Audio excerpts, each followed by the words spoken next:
மேட்டூர் அணை திறப்பு குறித்த அறிவிப்பு இல்லாததால் சேலம், நாமக்கல், ஈரோடு மாவட்ட கால்வாய் பாசன விவசாயிகள் ஏமாற்றம் அடைந்திருக்கிறார்கள்.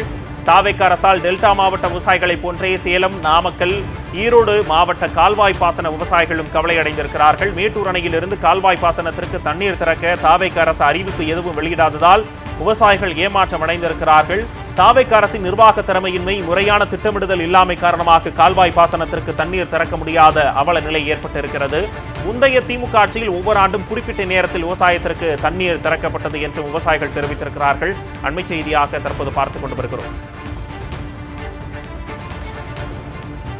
மேட்டூர் அணை திறப்பு குறித்த அறிவிப்பு இல்லாததால் சேலம், நாமக்கல், ஈரோடு மாவட்ட கால்வாய் பாசன விவசாயிகள் ஏமாற்றம் அடைந்திருக்கிறார்கள். அண்மை செய்தியாக தற்போது பார்த்துக் கொண்டு வருகிறோம்.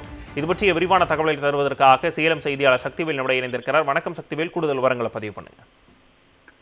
வணக்கம் முருகரி. காவிரி டெல்டா, தமிழகத்தில் உள்ள காவிரி டெல்டா மாவட்ட விவசாயிகளின் முக்கிய நீர் ஆதாரமாக விளங்கக்கூடிய மேட்டூர் அணையிலிருந்து டெல்டா விவசாயத்திற்காக ஜூன் 12ஆம் தேதி தண்ணீர் திறக்கப்படுவது போன்று சேலம், நாமக்கல், ஈரோடு ஆகிய மாவட்டங்களில் சுமார் 45,000 ஏக்கர் பாசன வசதி பெறுவதற்காக கிழக்கு மேற்கு கால்வாய் பாசனத்திற்காக ஆண்டுதோறும் மார்ச் மாதம் 1ஆம் தேதி மேட்டூர் அணை தண்ணீர் திறந்து விடப்படுவது வழக்கம்.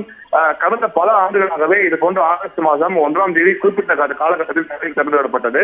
ஆனால் தற்போது இந்த அரசு, தாவேக்கா அரசின் நிர்வாக திறமையின்மை காரணமாகவும் முறையான திட்டமிடுதல் இல்லாத காரணமாகவும் ஏற்கனவே டெல்டா மாவட்டத்திற்கு ஜூன் 12ஆம் தேதி தண்ணீர் திறக்கப்படவில்லை. அதே போன்று தற்போது பாசன வசதிக்கும் கிழக்கு மேற்கு கால்வாய் பாசனத்துக்கும் தண்ணீர் திறக்க முடியாத நிலை ஏற்பட்டிருக்கிறது.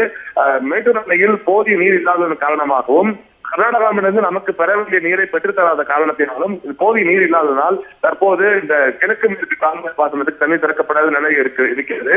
நாளை ஆகஸ்ட் 1ஆம் தேதி. ஆனால் இதுவரை எந்த அறிவிப்பும் தமிழக அரசிடமிருந்து, தாவேக்கா அரசிடமிருந்து வரவில்லை.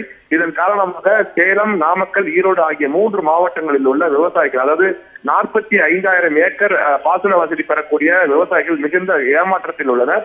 டெல்டா மாவட்ட விவசாயிகளை ஏமாற்றியது போன்று இந்த 3 மாவட்ட விவசாயிகளையும் இந்த தாவேக்கா அரசானது ஏமாற்றியுள்ளதே கூறலாம். சரி, உங்களுடைய அண்மை தகவலுக்கு நன்றி சக்திவேல்.